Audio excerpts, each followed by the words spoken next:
just now then with the relationship that you have with vendors, and this isn't to knock anywhere that you or I have worked, because it's just it's just a different model, a different way of working.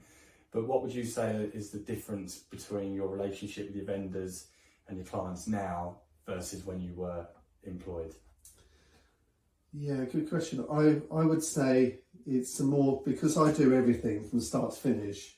So I would obviously value the house, I would put it on the market, I would literally do all the viewings, I do the sales progression, right to the end. So, but one thing, what I used to do is value the house, for example, and you may not speak to me again. Yeah. It will be passed on to the guys in the office, and then they will deal with the viewings, and then I'll go on my merry way to another appointment or so and just deal with that. And I think this way I'm doing it from start to finish, so there's no complications as much, and you strike up a nice relationship that way.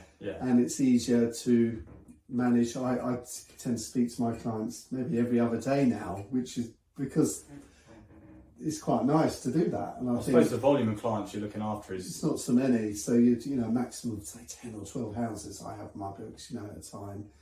And so yeah, you can manage that, and then they take your advice, or vice versa, or we work together as a team effort, I think, this time.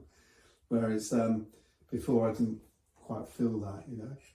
I don't think you give them the chance to. I mean, I don't think it's that you suddenly don't feel like I suddenly became a better person overnight when I went self-employed, but it's because those relationships were exactly as you're saying, and because the time constraints, everything about it's different. So when you do a viewing and they say, oh, did you want to hang around, have a cup of tea or whatever? You're like, yeah, I've got 2 hours until my next appointment, let's do it. And you sit in the garden, you're having a chat about how things are going, and inevitably then they get to know you a little bit. They know about, you know, your wife and kids, and I'll share stories about, and you build I think a more sort of genuine relationship rather than the typical one. And the worst one is when you suddenly then have to make that you've exchanged call as if you're the hero again.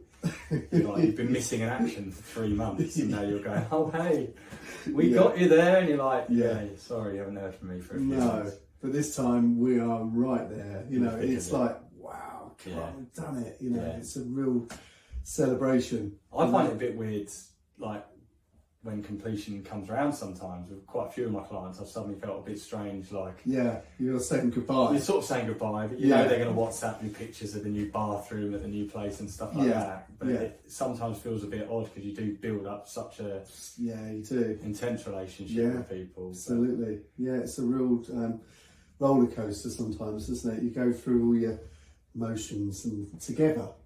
Which is good. Well, we're meant to be taking control of those emotions, but we all cry together.